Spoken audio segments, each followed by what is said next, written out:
Psalm 103. Orin Dáfídì orí kẹtàlélọ́gọ́rùn. Fi ìbùkún fún Olúwa ìwọ ọkàn mi àti gbogbo ohun tí ó wà nínú mi. Fi ìbùkún fún orúkọ rẹ̀ mímọ́.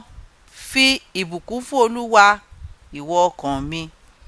Má sì ṣe gbàgbé gbogbo oore rẹ̀, ẹni tí ń dárí gbogbo ẹ̀ṣẹ̀ rẹ jì, ẹni tí ń tán gbogbo àrùn rẹ, ẹni tí ń ra ẹ̀mí rẹ kúrò nínú ìparun, ẹni tí ń fi ìṣeun ìfẹ́ àti ìyọ́nú dé ọ ní adé, ẹni tí ń fi ohun dídára tẹ́ ọ lọ́rùn, bẹ́ẹ̀ ni ìgbà èwe rẹ di ọ̀tun bíi ti idì.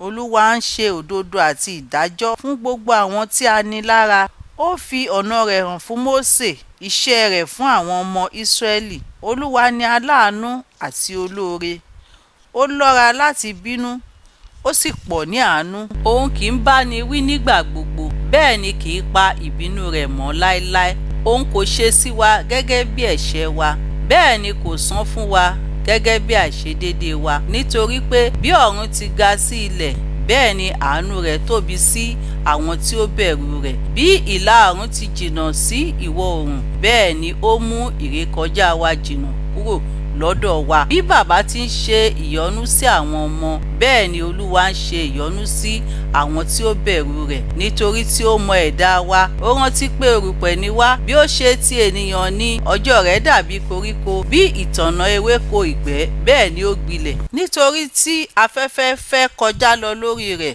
kò sì sí mọ́.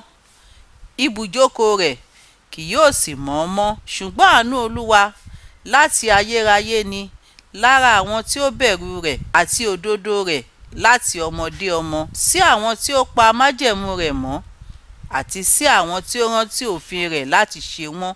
Olúwa ti pèsè ìtẹ́ rẹ̀ nínú ọ̀run, ìjọba rẹ̀ ni yóò sì borí ohun gbogbo. Ẹ fi ìbùkún fún Olúwa, ẹ̀yin áńgẹ́lì rẹ̀, tí ẹ pọ̀ ní ipá, tí ń mú ọ̀rọ̀ rẹ̀ ṣẹ, tí ń fi etí sí ohùn ọ̀rọ̀ rẹ̀. Ẹ fi ìbùkún fún Olúwa, ẹ̀yin ọmọ ogun rẹ̀ gbogbo, ẹ̀yin ìránṣẹ́ rẹ̀ tí ń ṣe ìfẹ́ rẹ̀. Ẹ fi ìbùkún fún Olúwa, gbogbo ẹ̀yin iṣẹ́ rẹ̀ ní ibi gbogbo ìjọba rẹ̀. Fi ìbùkún fún Olúwa ìwọ ọkàn mi. Àmín.